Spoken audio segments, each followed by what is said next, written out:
ఓంకారం బిందు సంయుక్తం నిత్యం ధ్యాయంతి యోగిన కామదం మోక్షదం చైవ ఓంకారాయ నమో నమః. మరియు ఈ ఆశ్రమం ప్రారంభించే ఆశ్రమం అంటే ఈ కొత్త కట్టడాలు ప్రారంభించి మనం ఇక్కడ దేవతా విగ్రహాలు కూడా ప్రతిష్ఠించి 22 సంవత్సరాలు అయింది. అయితే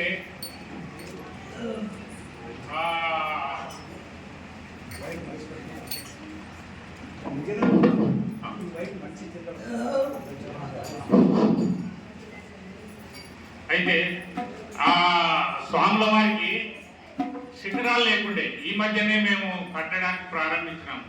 శిఖరాలు అంటే మనం టీవీ పెట్టుకున్నాం కానీ యాంటీనా కావాలి. ఇప్పుడేమో కేబుల్ వైర్ వస్తుంది, అప్పుడేమో యాంటీనా ఉంటుంది. అయితే ఆ స్వామి వారికి శక్తి కావాలంటే యాంటీనా కావాలని కూడా అదే ఉద్దేశంతో మేము శిఖరాలు ప్రారంభించినాము. మన యొక్క ఆశ్రమ భక్తుల సహకారంతో మరియు తేలే కానీ ఆశ్రమ భక్తుల సహకారంతో తేలే కానీ ఈ 2 కార్యక్రమాలు మేము చేస్తున్నాము. అది కొంచెం ముగింపు దశలో ఉన్నాయి. వీటి తయారైన తర్వాత ఒక ఉత్సవం కూడా నిర్వహించాలని ఆలోచన చేస్తున్నాము. దానికి మన భక్తులే కానీ గ్రామస్తులే కానీ అందరూ సహకరించాలని కోరుకుంటూ నేను తేరు సిద్ధంగా ఉంది. దాదాపు 3 లక్షలు అయిందా? సత్య చెప్పాలి. తేరుకి ఎంత అయింది? 3,50,000 రూపాయలు ప్రోగు చేసి వారి సహకారంతో ఒక ఇల్లు ఇచ్చారు. ఓరు వెల్డింగ్ మంచి చెడ్డ అందరికి అద్భుతమైనటువంటి తేరు. ఈ ఊరికి ఇంత పెద్ద తేరు ఉందా అని అనుకునేటట్టుగా ఆశ్చర్యం కలిగేటట్టుగా ఆ తేరు ఉన్నది. ఈరోజు అమ్మవారి యొక్క ఊరేగింపు దాంట్లో జరగాల్సిందే. ప్రారంభోత్సవం కాలేదు కాబట్టి చేయలేదు. ఇక ముందు ఊరేగింపులన్నీ కూడా వాళ్ళ దేవతా విగ్రహాలను శ్రీరామ కళ్యాణం కానీ శివ కళ్యాణం కానీ ఆయా సందర్భాల్లో ఆ తీరును ఉపయోగించుకునే ప్రయత్నం చేయండి. అది ప్రారంభానికి ఒక తేరు పెట్టుకోవాలి, ఒక కార్యక్రమం చేసుకోవాలి. దాన్ని రామకుట్ట అంటే బాగుంటుందేమో అని ఆలోచించవలసిన శిఖరాలు 9 లక్షల ఖర్చు అయిపోయింది. అంటే ఈ సంవత్సరమే దాదాపు 12 లక్షల వరకు లెక్క చెప్పేస్తున్నారు. రామకోటితో పాటు ఆ తేరు ప్రారంభోత్సవం, శిఖరాల ప్రారంభోత్సవం నిర్వహిస్తే 1.5 రోజుల్లో పూర్తి చేద్దామని నేను నిర్వాహకులు కోరుతున్నాం. తర్వాత శంకరయ్య సార్తో కూర్చొని ఆలోచించి మాట్లాడి సరి చేసే ప్రయత్నం చేద్దాం. అలాంటి కృష్ణయ్య గారు కూర్చోండి. ఇప్పుడు గుర్రం భద్రయ్య గారు ఆమన్గల్ నుంచి వచ్చారు. పెద్ద వయసు వారిది. అక్కడే కూర్చోండి ఆఫీస్లో. వారు రిటైర్డ్ టీచరు.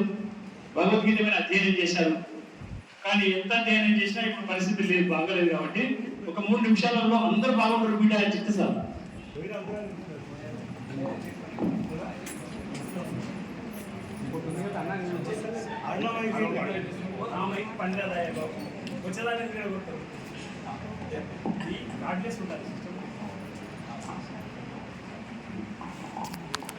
గురుర్విష్ణు గురుర్దేవో మహేశ్వర గురు సాక్షాత్ పరబ్రహ్మం తస్మై శ్రీ గురువే నమః. నాది స్వగ్రామం కొల్కులపల్లి. మా అమ్మగారు కృష్ణప్రభు గారి ప్రత్యక్ష శిష్యురాలు. నేను తేరుడిపల్లిలో మలయాళ స్వామి వారి ప్రథమ శిష్యుడు, ముఖ్య శిష్యుడైనటువంటి సర్వేశ్వర స్వామి వారి అనుగ్రహ పాత్రని. నేను మలయాళ స్వామి వారి యొక్క దర్శనము, స్పర్శనము, వారి యొక్క భాష్యం కూడా విన్నటువంటి వాడిని. ఇప్పుడు ప్రస్తుతం ఆధ్యాత్మిక చింతన, వయస్సు 92 సంవత్సరాలు నాకు. ఇప్పుడు ఏం మాట్లాడాలనగానే ఈ పెద్దల ముందు మాట్లాడడానికి నాకు ఆ శక్తి సామర్థ్యాలు లేవు. ఏమైనా కానీ చింతన మాత్రమే ఒకటి మిగిలింది. దాన్ని సదా చింతన చేస్తున్నా. భగవంతుని అనుగ్రహం వల్ల, పెద్దల ఆశీర్వచనం వల్ల ఆధ్యాత్మిక చింతనకు సహకరించినటువంటి పెద్దలకందరికీ ఇప్పుడు ప్రస్తుతం మాకు మా ఆవరణలోనే నిత్య శుద్ధానంద వారి యొక్క కృపా కటాక్షం వలన, ఈ పెద్దల యొక్క ఆశీర్వచనను ఆశ్రమం మా ఊళ్ళోనే నిత్య శుద్ధానంద స్వామి వారి యొక్క ఆశ్రమం, అది శివానంద స్వామి వారి యొక్క అనుగ్రహం వల్ల ఆశ్రమం తయారైంది. మేము దాన్ని ప్రత్యక్షంగా పరోక్షంగా పెద్దల సహకారం వల్ల, స్వామి ఆశ్రమం వల్ల దాన్ని నిర్మించుకుంటున్నాం.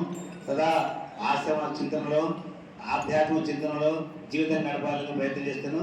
ఎవరైనా కానీ ఒక చిన్న మాట చెప్తారు, నా ఓంకారం సర్వవ్యాపకమైంది, సర్వాత్మ స్వరూపమైనటువంటిది. అటువంటి ఓంకారం దక్కాలంటే అహంకారం మమకారం రెండు వదిలితే ఓంకారం దొక్కుతుంది. అంతకన్నా మించి ఏం చెప్పలేకుండా పోయినా ఓం నమో నారాయణ.